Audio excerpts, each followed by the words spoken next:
content.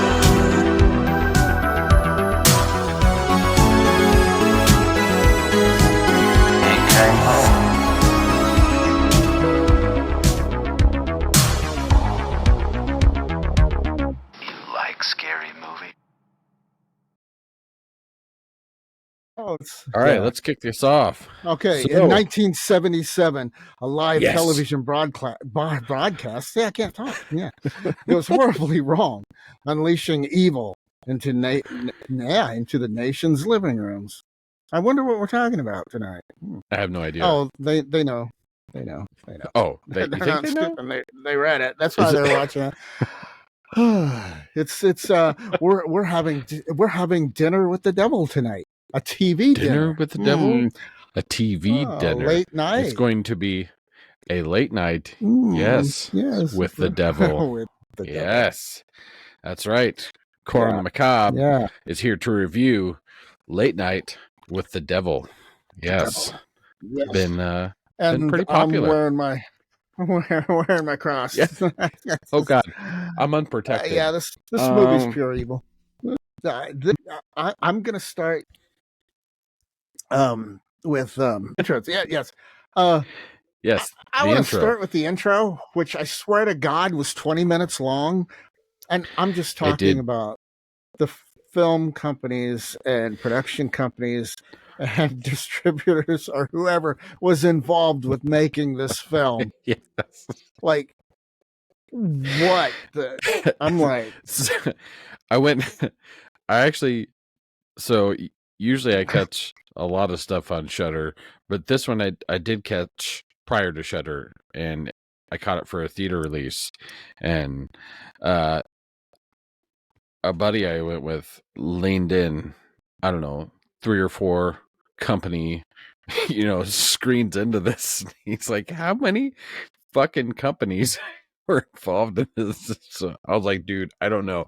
And then it continued 30, 40, to go. 50. I mean, like I 15 of them.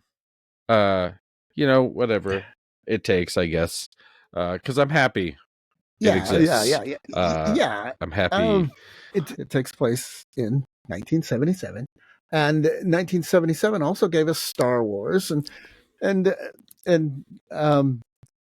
but so this takes me. I was 8 years old. This takes me back to my childhood, and I would watch late night TV. I would watch Johnny Carson, and so it took me back to that place, and I love how the film was shot, and I love the fact that it's an episode of the show that was unaired, Yes, and I love it has the behind the scenes stuff whenever they cut to commercial, and all that stuff's in black and white, and I love the choice for that.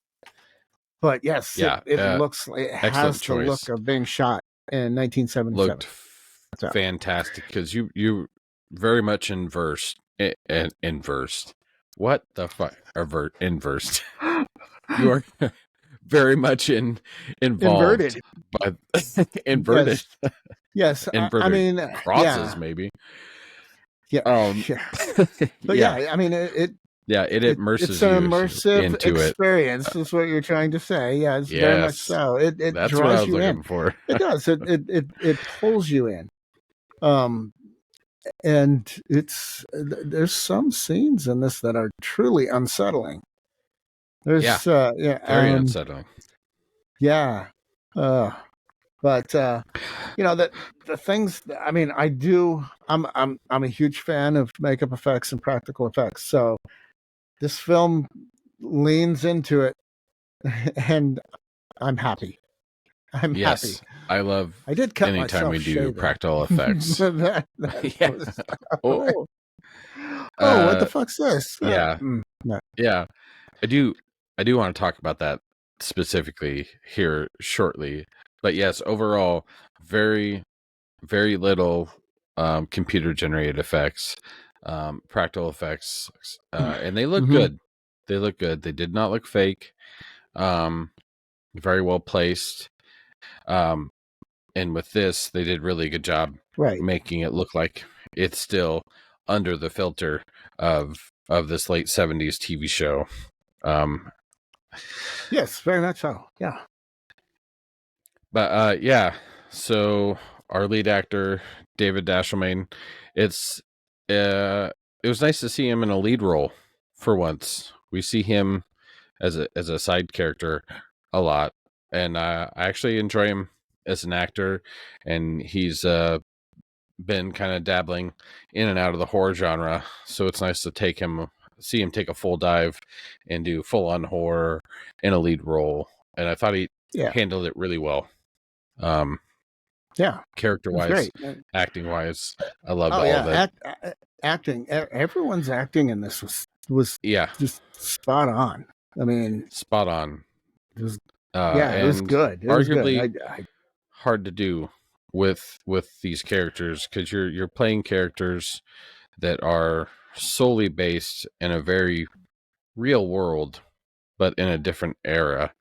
And every single one of these is a drastically different character from the next, but fully immersive characters, very well acted, from top to bottom. Yes. I mean, a lot of critics, I did watch a review or two of this, that, they love the film. They're like, but the computer, the CGI effects just took me out of the movie. Well, they didn't take me out of the movie. Were they annoying? Yeah, a little bit. And there's this whole big stink with the AI generated images in the film, which, from what I understand, it's like these cue cards for whatever they call them, for when you're coming back from a break or whatever, commercial break. You got this card, and they're like, they look stupid. No, they didn't. I mean, they look like, I don't think so. They look like a card from the 70s. I mean, it was cheesy. Yes. Yeah. But that was 1970. That's the point. Yes. Yeah. Everything's supposed to look cheesy. The Halloween decorations were supposed to look cheesy. They even make a joke about it in movie with a couple of the characters, an audience member, and one of the the announcer for the show. I mean, and at one point, I think they have a very fake bat come flying at the camera, and it makes those silly squeaky noises. Yeah, and those are the things that I loved about this, because like I said, it took me back to Halloween night 1977, which and the other thing that I liked was like we were talking about before we were doing the podcast tonight. It's the character that was based on the Amazing Kreskin or whatever. Each character kind of had. I mean, it wasn't necessarily solely one person, but it's very much based on real life people, kind of in that genre of what they were doing, like the cult leader that they talked about being part of the cult with the little girl was, very Anton LaVey kind of feel to him.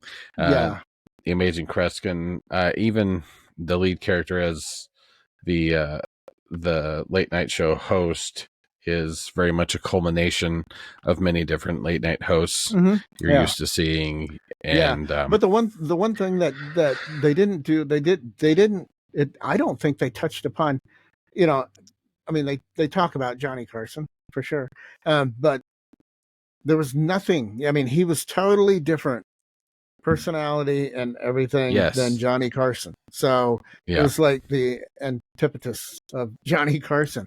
So, which I thought was really good, because they could have leaned into the Carson thing as like, this guy's really trying that hard to be the next Johnny Carson, and they didn't. And I golf clap. I applaud them for not going there. So, and that honestly was probably, risky choice for them to make, to play him that way. So I don't know. Yeah. I think the main character as the host has a lot more so than just comes out up front. I feel like you think about this character quite a bit after the movie, thinking about the choices that were made or the way things were played. And that type of thing. So on surface, it may seem somewhat one-dimensional, but the minute you start thinking about everything adding up, it's a very deep character, I think. But here's the thing: the movie actually opens with like this newsreel footage explaining who this guy is, and well, explaining the 70s and who this guy is right in the middle of it, and explaining that he lost it. Well, and they even show footage, him losing his wife to cancer like the previous year and everything, and how he took time off and came back, and his show's like bombing in the ratings. He's never been above Johnny Carson, but he's always been striving to get there. And a lot of it, is him just trying to get on top, not so much back on top, but get on top. And yes, and the film kind of deals with that in that, how people, like we were talking earlier, like celebrity, that whole, I want fame, I want fortune, I want this and that, and what will you do to get there? Yeah. What would you do to get to that status? I think it's, in today's day and age, the canvas is way broader. There's a lot more room nowadays for all these A-list stars or, TV personas and things like that. A lot of people have to remember that back in the days that they're portraying, like in the 70s or in the 80s or even before, it was very much a very head-to-head matchup to try to climb on top of being a TV host. Late night TV was a very, very huge thing back then. So it was and it was owned by Johnny Carson. It was. Yeah. I mean, it's like that time slot. I think Carson was 10 o'clock to 11 o'clock. I'm pretty sure that's when it was. Yeah. So that time slot, nobody could compete. Yeah. No. And couldn't beat it. But this show was like the midnight to 1 o'clock. So he really wasn't having to compete with Carson anyway. But so you have to be really good to be at the 12 o'clock midnight, and after, time slot, because like this 1977, there's no cell phones, there's no computers, you're not. Nope. There's no there's no VCRs yet. Yeah. Well, I mean there are, but they're so expensive. Yeah. And people forget that VHS tapes and VCRs are extremely expensive back in the day. Yeah. There's no. Yeah. All you had was viewership. That's all you had. You didn't have voting. You didn't have multiple platforms to see how you're performing.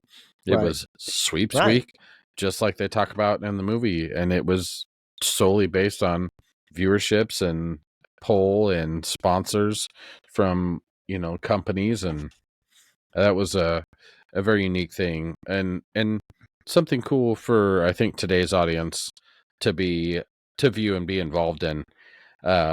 As we were talking before the podcast here, I myself, that's a little out of my generation, but just with family, specifically like my father, very much was into that type of thing. It's very much into late night TV hosts and people like the Amazing Kreskin and all the things going on back then. So I remember being very interested in that stuff at a young age, but a lot of people didn't get that. So being kind of thrown back into that atmosphere and it being done very well is a very unique experience. And that's why I kind of think Late Night with the Devil kind of maybe stands out a little bit more than some stuff that's been released this year so far, because it's so original.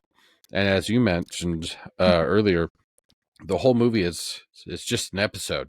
It's a lost episode of the show, and that's a huge risk, I think, especially for a wide release film.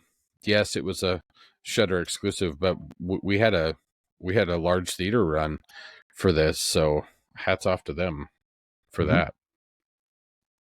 Yeah. So I mean, gosh, I don't know what else to say about it, because I don't want to give anything away. I don't. Because I don't want to give anything away. This is still very new. Yeah, I think for myself, without giving anything away or too much away, the show host, Jack Delroy was his name. Yeah, that's it. They speak about some things he's been involved in, outside of the show, and I think that may have played a much larger role into what happens and through the process of the film. So that was thinking about it afterwards. I enjoy a movie that makes me think a lot after viewing. Right. Makes me want to revisit.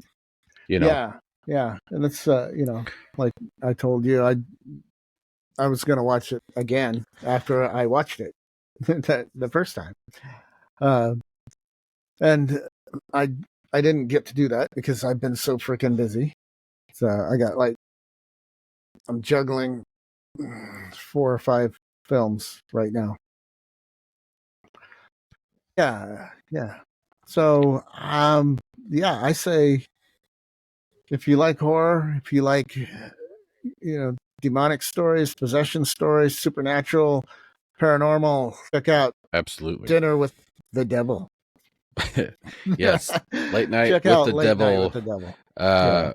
For a unusual and exciting viewing experience, and it's on Shudder now. So if you have a Shudder subscription, you can go check it out. If you don't have a Shudder subscription and you're a fan of horror, you should definitely get one, because a lot of cool stuff you can check out on there. You can, you can VOD it. Yeah, it's VOD as well. Yes, and of course, not only should you watch Late Night with the Devil, you should come back for the next Corner Line Pop podcast. Yeah, right here. Yeah, share, and subscribe. And what are we talking about next? I mean, I think we might talk about our second film, actually, that we're going to be reviewing, that was spawned from a short film. A short film? Yeah. Okay. Yeah. All right.